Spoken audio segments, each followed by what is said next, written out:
Naam, kama kwanza unaungana nasi, hii ni habari kutoka hapa Channel 10 Plus. Mimi naitwa Juma Mohamed.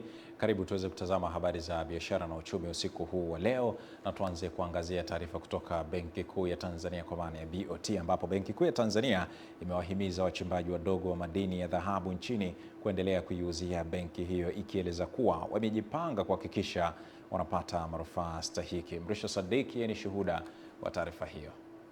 Kauli hiyo imetolewa na mchambuzi wa masuala ya fedha kutoka Benki Kuu ya Tanzania, Michael Mwaituka, wakati wa semina maalum ya elimu ya fedha iliyowakutanisha wachimbaji na wafanyabiashara wa sekta ya madini mkoani Geita.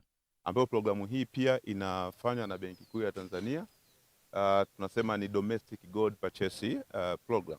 Kwa hiyo tunaendelea kuwasisitiza wachimbaji wadogo na wakati kuweza kujinufaisha wao kwa kutumia soko hili la dhahabu ambalo ni la nchini. Na kubwa zaidi ni wapongeze madira wengi sana sasa hivi wameanza kuwa wanauza dhahabu zao kwa 100% BOT, wala hawaendi tena Dubai.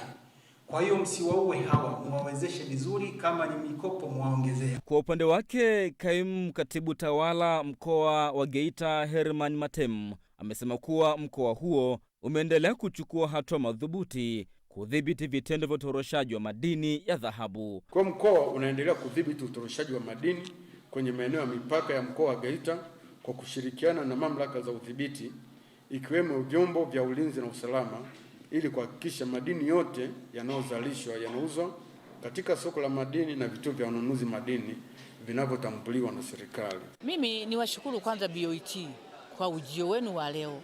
Mmekwenda kutufunua macho. Tulikuwa hatuna huo mfumo wa kusema tukaziweke pesa benki. Hii semina ni nzuri sana kwetu sisi, hasa inatukumbusha kwamba kipato chetu tunapokuwa tunakipata, ingawaje kinakuwa cha mkupuo, sasa tukitumie kwenye mlengo uliokuwa sahihi. Kutoka Geita, mimi ni Mrisho Sadik. Haya, kutoka Geita tukaangaza habari nyingine, ambapo kamati ya kudumu ya uchumi na uwekezaji wa Baraza la Wawakilishi Zanzibar BWZ imeridhishwa na ujenzi wa bandari ya Kilwa ya uvuvi kwa maana ya Kilwa Masoko inayojengwa kwa shilingi bilioni 280, ambapo ujenzi wake ukikamilika unatarajiwa kutoa ajira za moja kwa moja 300 na zisizo za moja kwa moja 30,000. Aidan Mpando anatujuza zaidi.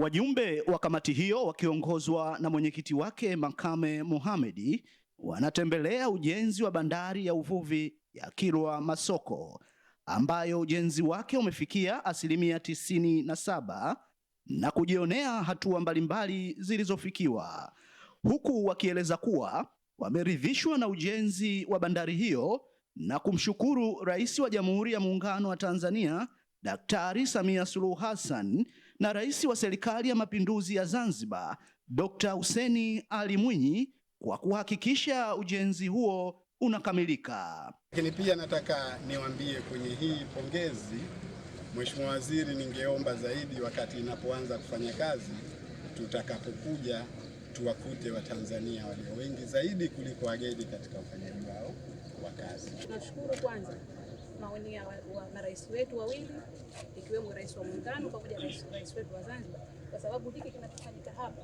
na kule Unguja kinakwenda kufanyika Kalawa. Tumpe moyo rais wetu kwa jitihada zake kubwa, ili tuweze manake kufaidika sisi na vizazi ambavyo vinakuja. Kuhusu ujenzi wa bandari ya uvuvi ya Kilwa Masoko, Waziri wa Mifugo na Uvuvi Balozi Daktari Bashiru Ali anasema tutakuwa na ajira za moja kwa moja za watu 300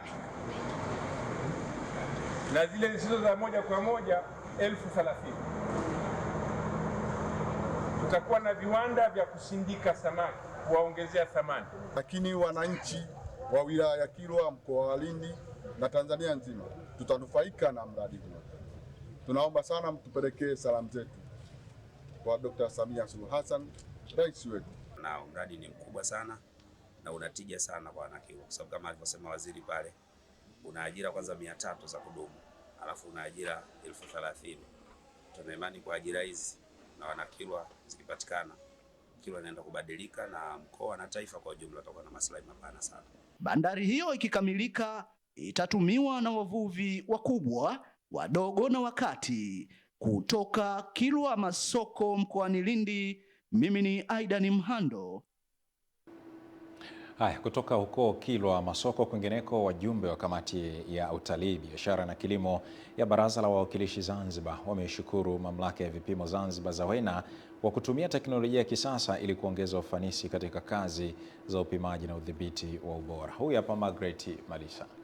Makamu mwenyekiti wa kamati ya utalii, biashara na kilimo Baraza la Wawakilishi Zanzibar ametoa ushauri huo baada ya kamati hiyo kufanya ziara katika kituo cha uhakiki wa vipimo kilichoko Misugusugu, manispaa ya Kibaha, mkoa wa Pwani. Wateja wanaotumia mita hizi wamekuwa wakilalamika kwa kiasi kikubwa kwamba wanapunjwa umeme wanaotia au maji ambayo wanatumia si sahihi kwa kile ambacho wamelipa.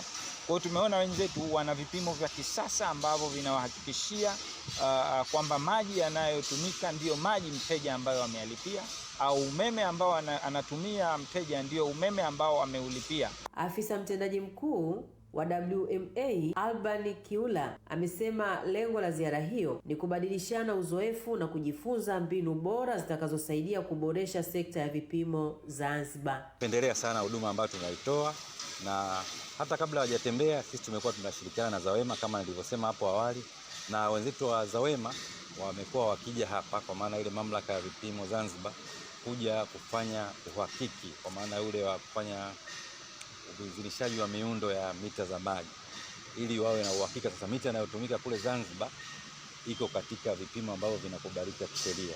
Ziara hiyo, kamati hiyo imepata fursa ya kutembelea jengo la upimaji wa mita za umeme, mita za maji pamoja na magari yanayosafirisha vimiminika ndani na nje ya nchi ili kujionea kwa vitendo namna vifaa hivyo vinavyohakikiwa kwa kuzingatia viwango na sheria. Margaret Malisa.